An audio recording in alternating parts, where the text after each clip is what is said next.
Good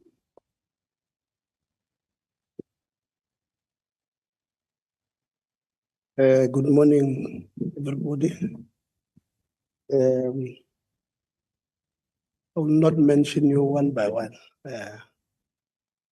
All stakeholders that are here receive our greetings.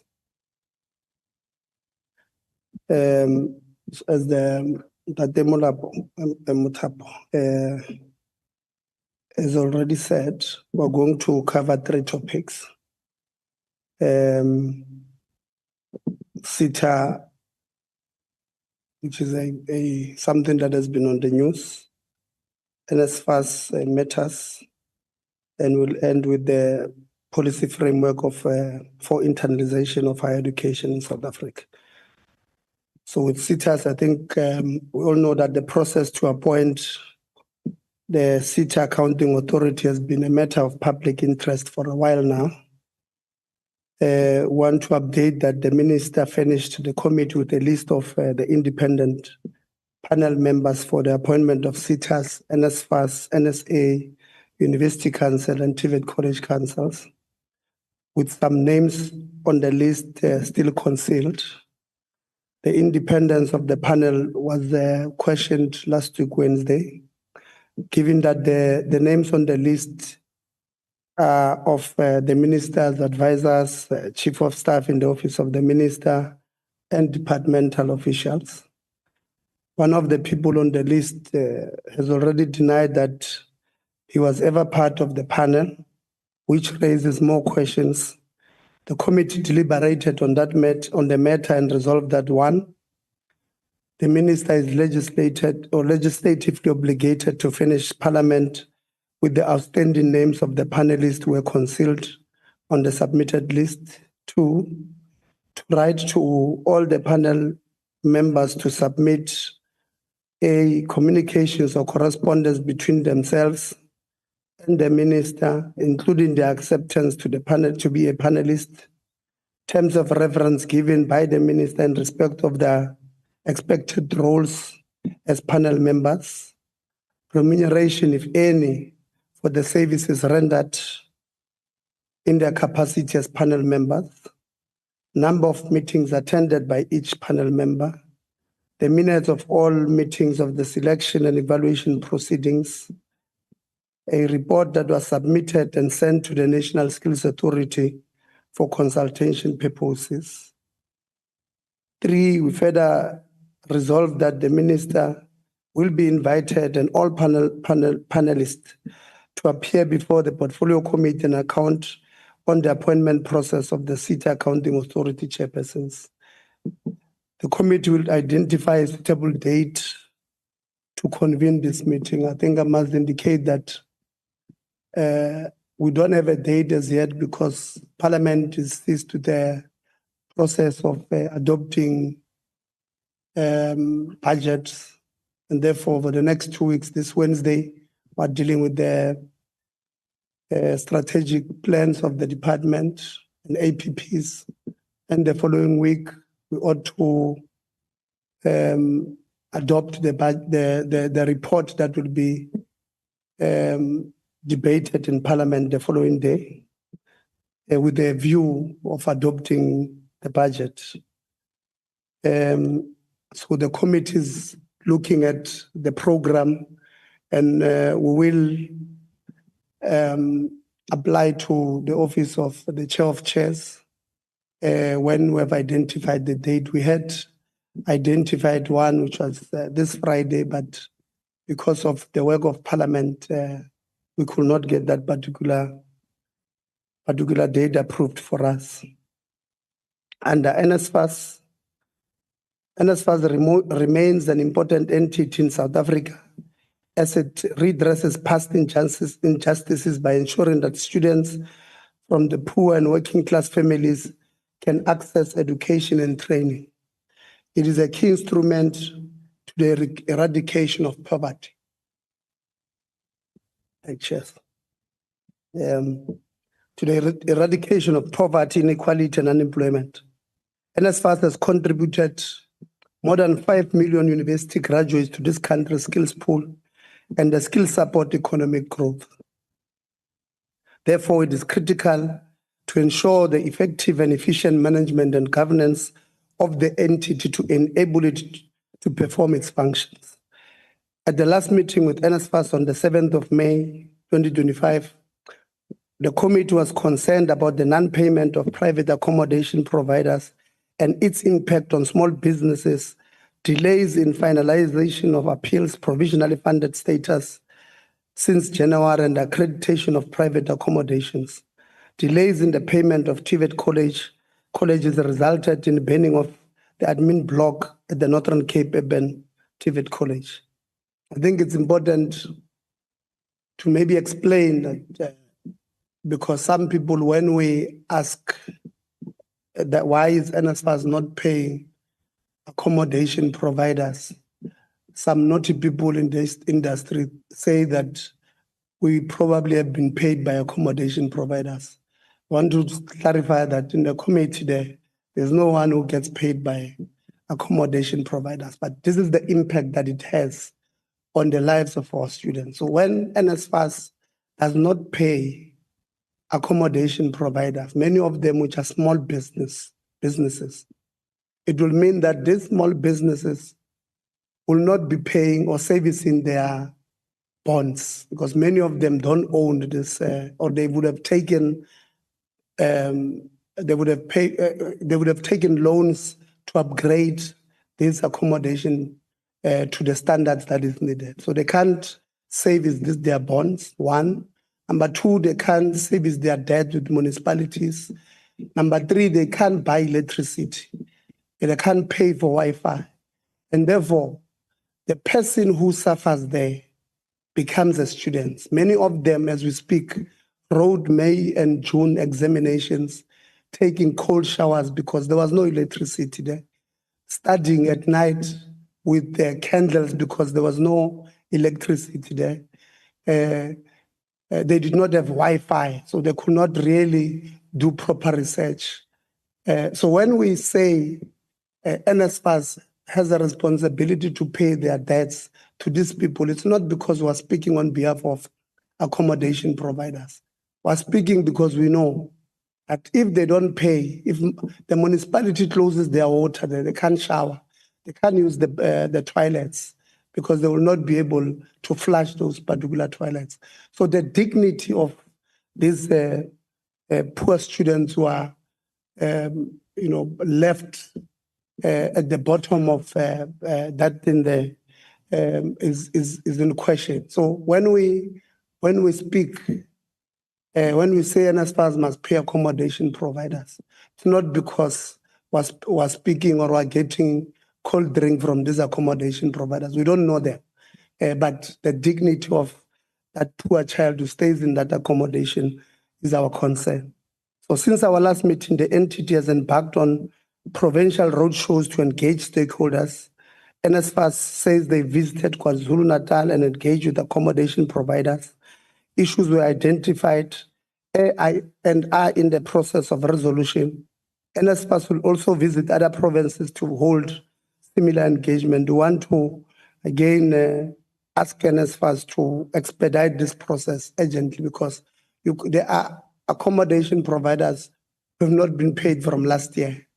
In that meeting, we informed them that we had received an email from one of the accommodation providers who lost 80 plus so beds to a bank. The bank auctioned her accommodation because NSFAS owes this particular person from last year.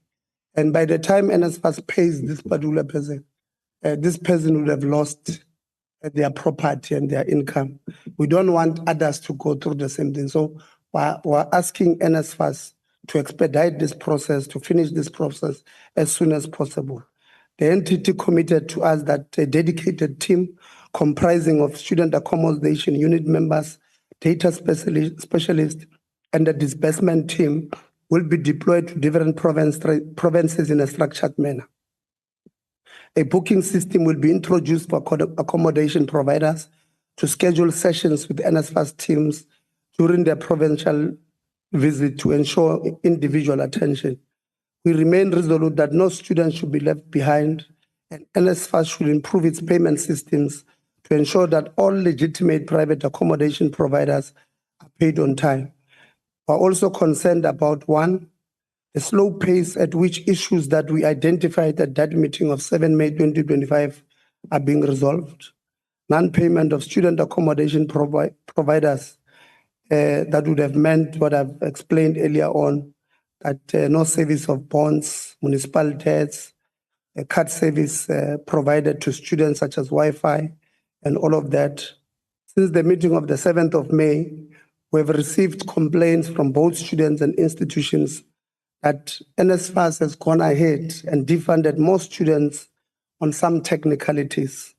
Students were defunded on the basis of late receipt of registration data from universities, which is not of their doing. So NSFAS says if an institution does not give NSFAS registration data of students by a certain date, they've got no choice but to defund that particular student. So this is a communication between NSFAS and institutions, but the people who are being punished are students.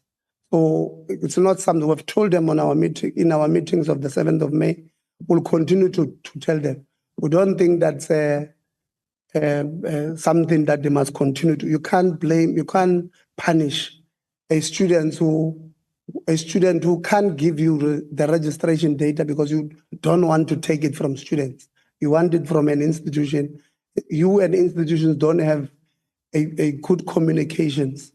La Blutigana between NSFAS and university, and a student must suffer. It's not something that we're going to accept.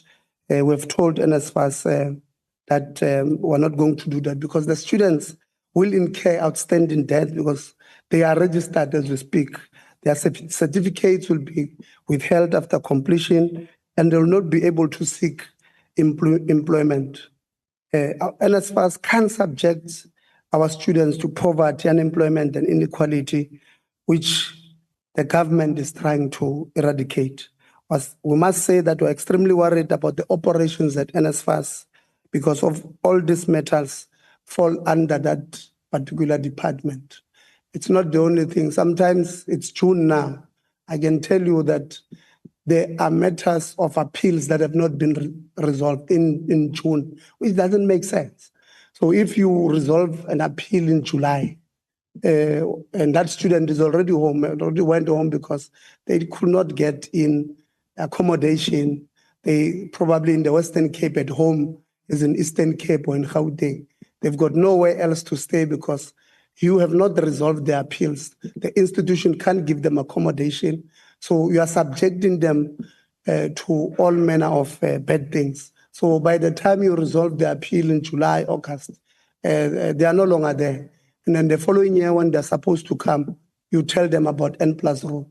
So NSFAS can be technically excluding our students and subjecting them to this poverty and employment and inequality.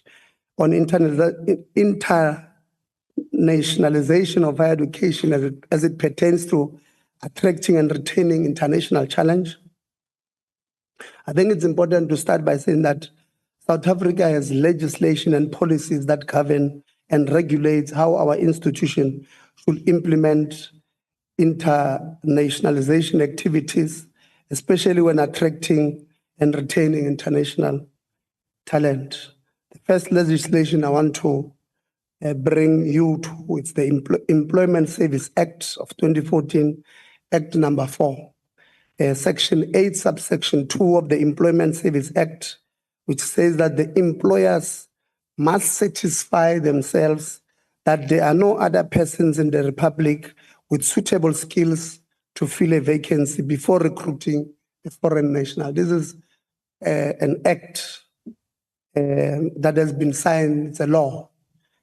So therefore, these institutions of ours who even hire our foreign brothers and sisters, and this is not us being xenophobic. We are not xenophobic. We believe that, in fact, there's a framework which I'm going to read later. We believe as higher education that we can't survive without this word has been giving me a problem for a while, internationalization. So it's very important that we place it on record that we are not xenophobic, because there are others who are going to say we're xenophobic when we are saying our laws must be adhered to.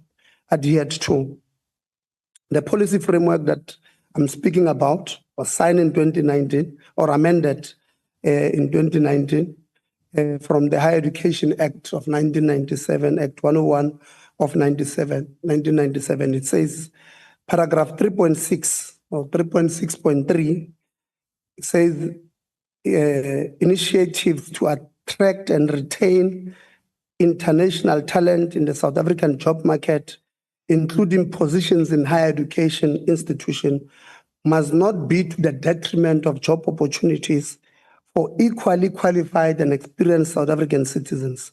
Moreover, institutions must observe national policies that guide equity and redress imperatives of all spheres of society. So the excuse by the Department of Higher Education that there is nothing they can do when institutions hire beyond the 10% foreign international talent. When they say they can't do anything, I think this 3.6.3 indicates or proves to them that that is just a fallacy. Paragraph 5.3.4, it says it is in South Africa's interest to appoint the best possible people in academic positions in the higher education institutions, including talented and qualified scientists and scholars from elsewhere in the world, which this one simply means that the framework just emphasizes this part that we do need this international brothers and sisters of ourselves, but it must not be at the detriment of South Africans. Paragraph 5.3.5 emphasizes that there can be no justification for any South African institution prioritizing and preferring foreign nationals to South Africans who qualify equally for the same post. So this institution that tells you that for a position of dean in an institution, and I'll make an example because they appeared before us with CUT, dean, where there was an equally, if not more qualified South African lady who even attended the interviews. There was not given a job. And the excuse that we got from the leadership of the institution was that it was, they prioritized an internal person. I mean, I'm sure you know, if you want to, entities and institutions out there, if you want to advertise, you probably start internally. But for the mere fact that somebody from external applied, it means you advertised externally as well. And this particular person from internal decided to apply when you seeked even external people. So the excuse that it was an internal, it can be an advantage when your advert said internal or external. So internal can be an advantage.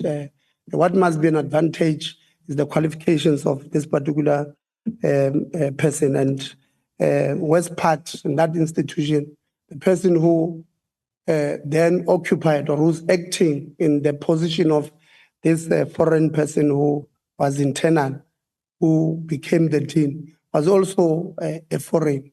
When we have so many there, and this is just a person acting. So when those people there, that institution, have an attitude to think that the institution favors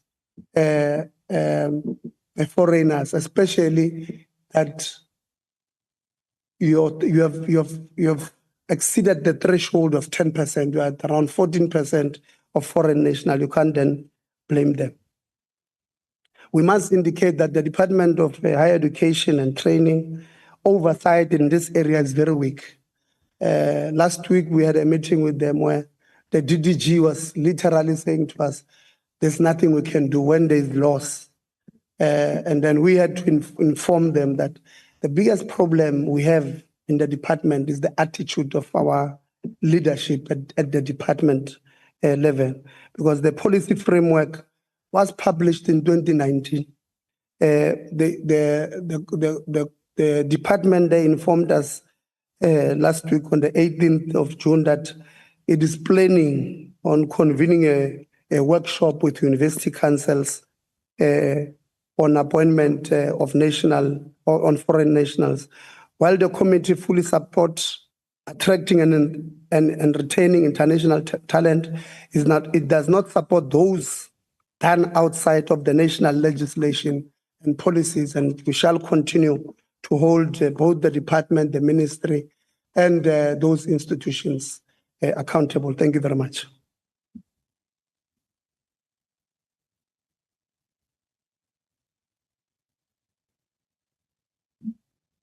Thank you very much, Honorable Chair Letsie, for that comprehensive presentation on the critical issues that the committee is dealing with.